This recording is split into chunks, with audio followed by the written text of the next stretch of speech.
My next guest is a pastor of a church here in California, and he says that pastors in Southern California have decided to start talking politics from the pulpit. And he also says that, hey, if you are going to run for the political platform of one party or the other, you should probably be loyal to it. He says that there's one candidate in the congressional race in Southern California that is not committed to the GOP platform, and therefore they are coming out against him. This is going to be a really interesting race. Welcome to the show, Pastor Chris Clark. Your church is East Claremont Baptist in San Diego. Which branch of Baptist is that We're the Southern Baptist Convention. Southern Baptist Convention. Good. All right. Well, I used to be a member of that before I became a Calvinist.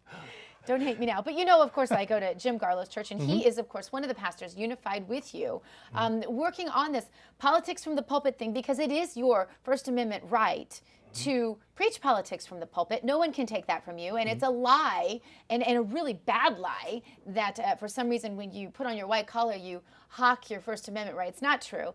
So there is a race here. Carl Demaio, candidate for Congress. I actually worked for Carl Demaio when I first got here, not worked in an official capacity, but I did knock on some doors for him as mayor, because he convinced me that as mayor, as a nonpartisan mayor, he was very pro-business. I am also very pro-business, and I didn't know anything about him otherwise. And it didn't really matter, because a mayoral race is a little bit different than a congressional race, where you're handling a much broader scope of issues.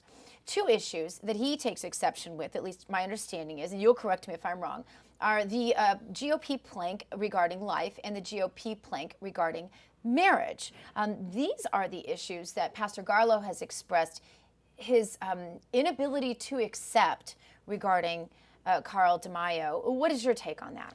He's exactly right. It looks like Carl Demaio not only has expressed a disagreement with both of those planks, but if he were to become Congressman Demaio, he's given indication that he would actively work to remove those planks from the GOP platform. And we think that is a serious mistake on a number of fronts, because those two planks are foundational upon which all the other planks of the platform are built. Because if we agree with the premise that the role of government is to protect the liberties of its citizens, then that protection extends to even the most vulnerable of the citizens in that society, and that's children, both born and unborn. And Mr. Demaio doesn't seem to want to protect their liberties, and he instead wants to remove it from discussion. And so if it's removed from discussion in the halls of Congress, who's going to be in Washington to advocate for these children, the unborn and the born? Well, in my argument with this, and I actually sent Mr. Demaio a letter yesterday, and I asked him to, to give us a response. He is welcome on my show anytime. I'm happy to quote him in my national articles I'm writing right now. One of the things I asked him was, if you don't like the GOP platform, then why are you running on the GOP ticket? That's one thing. But also the fiscal question. There is no such thing as a social issue, because every social issue has fiscal impact. You take the issue of abortion that you're talking about. Taxpayers foot that bill to the tune of $1 million every single day. More than $1 billion a year of taxpayer money goes to abortion. How is that a social issue? I don't understand. And there's one of the places where that breaks down. And one of the reasons why I said that these social issues are the foundation upon which everything else is built. You can't just be a fiscal conservative without being a social conservative. Because if you are not a social conservative, if you're wobbly on those foundational issues, you're certainly going to be wobbly and inconsistent at best with the fiscal issues. And I didn't hear back from him regarding any of my questions. Another question I asked, his commercials are really bashing the Tea Party, and I took special offense to that, because, if you go through the tenets, the basic tenets of the Tea Party, they're all fiscal. There's nothing in the tenets of the Tea Party, and I know you're not here to defend the Tea Party, but as one of the 100 founding members of the Tea Party, I took great exception to him coming out and saying, I am one thing I'm not, is Tea Party. His commercial says something like that. And again, he didn't answer those questions for me. So how do you think voters will respond on the right side of the aisle to a candidate who seems to not really care a whole lot, at least not willing to defend to me by my deadline, the planks in the GOP platform, and is outwardly bashing the tenets of the Tea Party.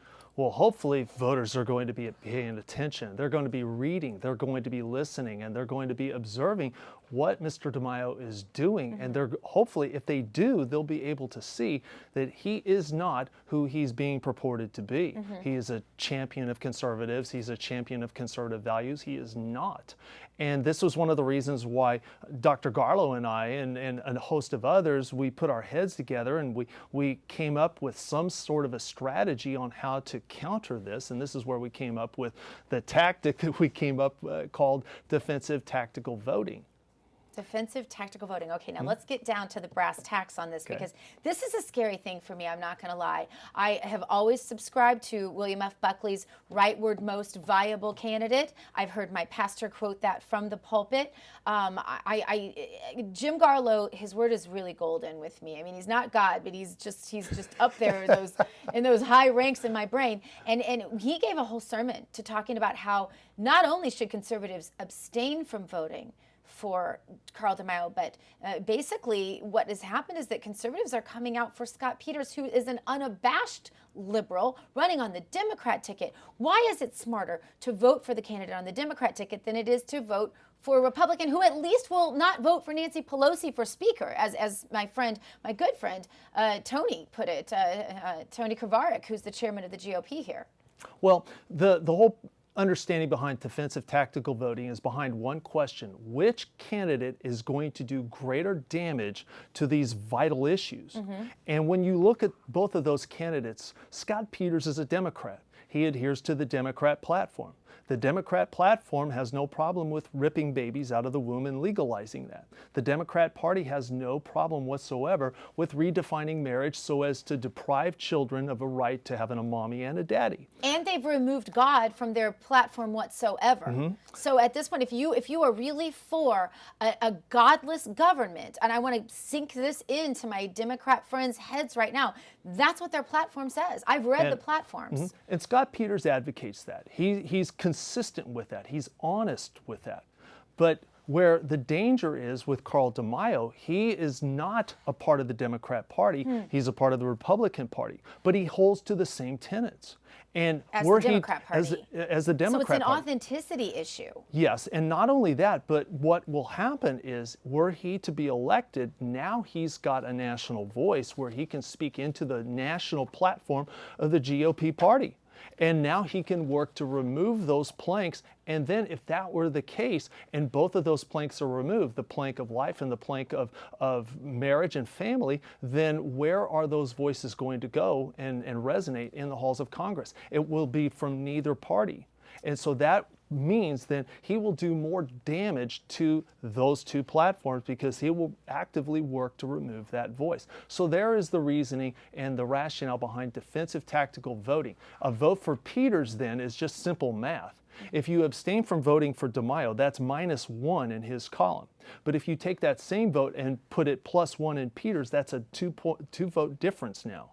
And so it's just simple math. It's working to ensure that Demaio is defeated.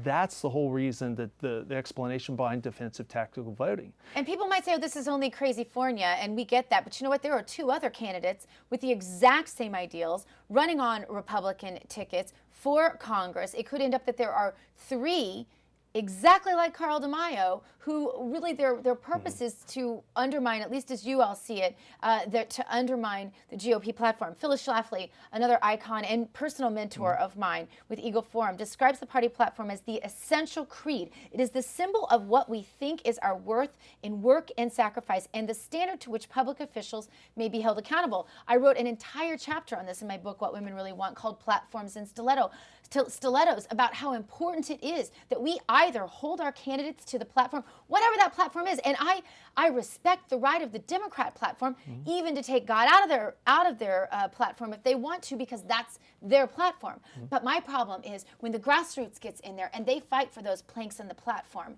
and then an imperialist elected official comes in and decides they are above what the grassroots in that party thinks, then the grassroots in the party have no system by which to hold folks accountable.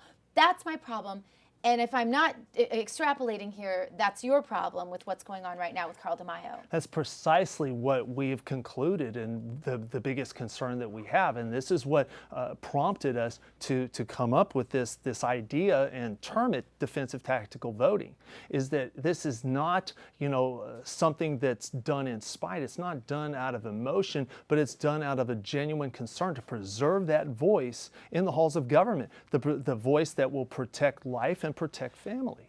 What if we, really quick, because we got seconds, what if we get Nancy Pelosi by 1 vote? Are you going to be okay? I don't think we will. All right.